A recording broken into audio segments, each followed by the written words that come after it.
uban, nakabalo ka nga, ang mga kasagaran mga laki dito is ang ilang trabaho lang dun, or skills nila nga na-train is hunting for food para makakukaon sila.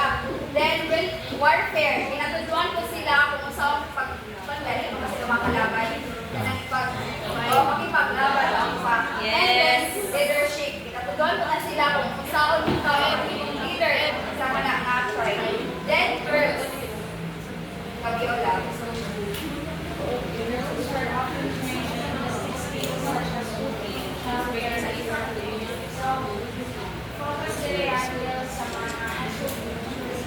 Yes, correct. So, dito sa primitive societies, wala sila dutoy bitaw parang sa school gani kundi ang mentors din nila is elders, right? So, ang ginatuto sa ila is about domestic skills for good na. Ikaw as babae, kinahanglan kung ikaw mahulong, kung ikaw mo... Oo, nadyo ka sa balay. Balay dito mismo, di ba sa ato kung economics, iba dito na tatag na ang bahay dyan na sila. Balay na yun. O, nag-skills sa ila sa graduate. So, socialization versus socialization.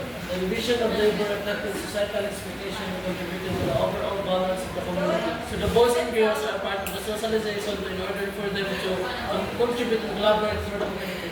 So, tinod na socialization, kinahanglan ang boys and girls, mag-contribute sila nga balance na sa community. Hindi kay mas kuha ng boys and mas higher than ang girls marang kuha na sila. So, dapat ano sila overall, balance. Yes, please.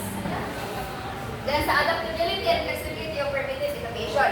Education in primitive societies was highly adaptable to the needs and challenges of the environment. So individuals had to be flexible and resourceful, learning new skills and adapting to changing conditions.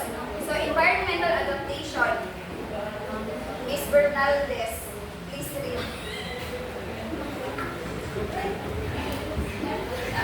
Environmental adaptation.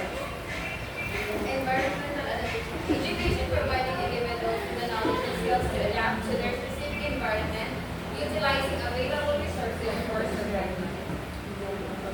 Explain na ba? So when we say environmental adaptation, of course, education is muna ang pivotal role na mag-shift sa us ang individual para maka-adapt sa kung saan nasa environment. Yes.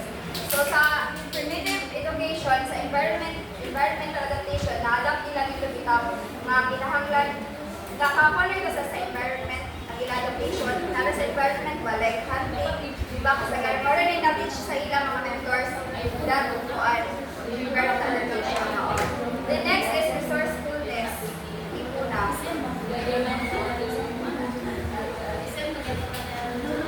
education and skill the sense of resourcefulness encourage individuals to find creative solutions to challenge and overcome obstacles.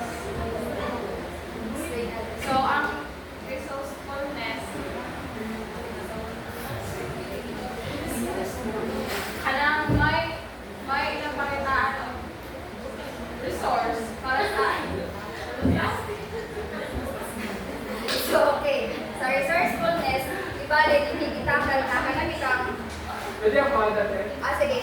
So, ang mga primitive people, kay pan sila ng resourceful din sila sa kung saan nila makita sa environment nila, magamit na nila as resource in hunting. Yes. For example, sa hunting, di ba? Nara sa resource, ang nila makita sa environment, makita nila mga utang ba, mga needs nila, hinahanap nila doon.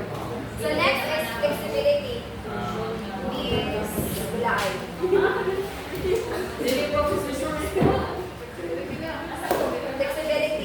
Flexibility.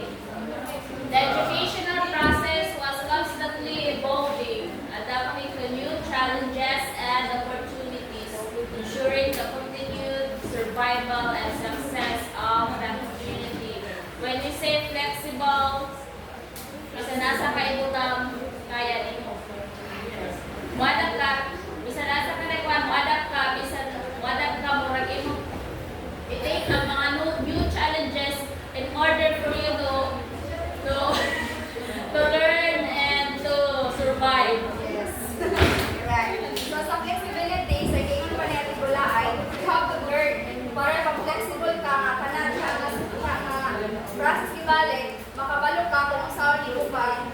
sa new challenges labi na sa mga preventive education nga dili kaya sila kanang para sa ato now generation nga na-convert na sa nahasa, right? Sila dili kaya kay na-mentor sa ilang mga kanino. So next, the limitations and challenges of primitive education. Despite its effectiveness, primitive education faced limitations, often constrained by resource scarcity, lack of written records, and limited access to specialized knowledge. So resource scarcity, Vidal, straight. Yes. Scarcity means Resource scarcity, limited resources often restrict the scope and depth of education, making it difficult to acquire specialized knowledge. So a lot of resources, especially sa textbooks and also sa mga limited lang ilang information bitaw, like wala man sila yung mga textbooks, mga modules, mga specialized lecture books. So limited lang ilang information nga Ma-adapt. So, mga resources scarcity. Yes, nilon sa primitive education, dili dun sa like now nga advanced technological kita sila ang ilang resource nga mahibaw is not kwan ba limited ra kayo gani not as human nga marag ibon na sa ato ba hatag na sa ato ba like makatay advanced technological and internet so ma-search na nato kung saan mga needed nato like right so sila marag dili karado sa limited ra. The next, lack of written records is 30-handed. So, lack of written records, and ako pa pala na ay oral mo sila.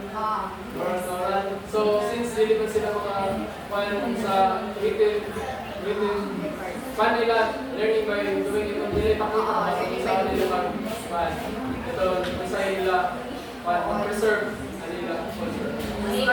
Hindi ko sila photo ng learning by doing. So, nakasama si Mr. Dehande, no? So, ang ilang nakatunan na is learning by doing. Dili para sa ato karon na generation nga kabalong taong sa akin. Tapos sila sa mga mag-walk up na ta. Learning by doing nila way para ma-transmit nila. Transmit data. So, next is vulnerability to external factors. Miss Jenny and Irene. Vulnerability to external factors.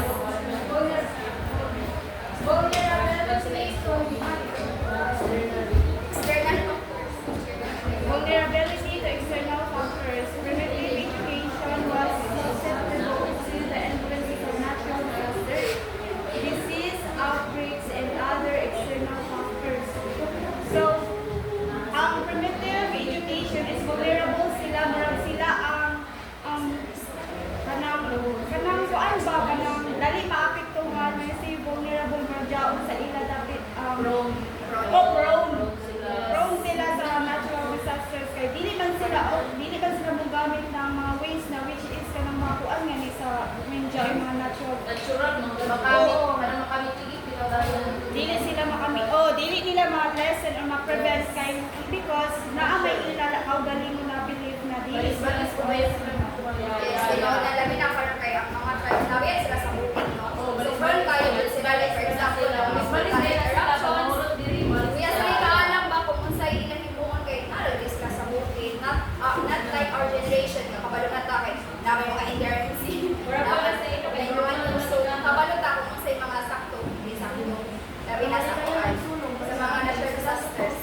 Kung ka na sa disease outbreaks po, doon po sila sa mga sakit, no?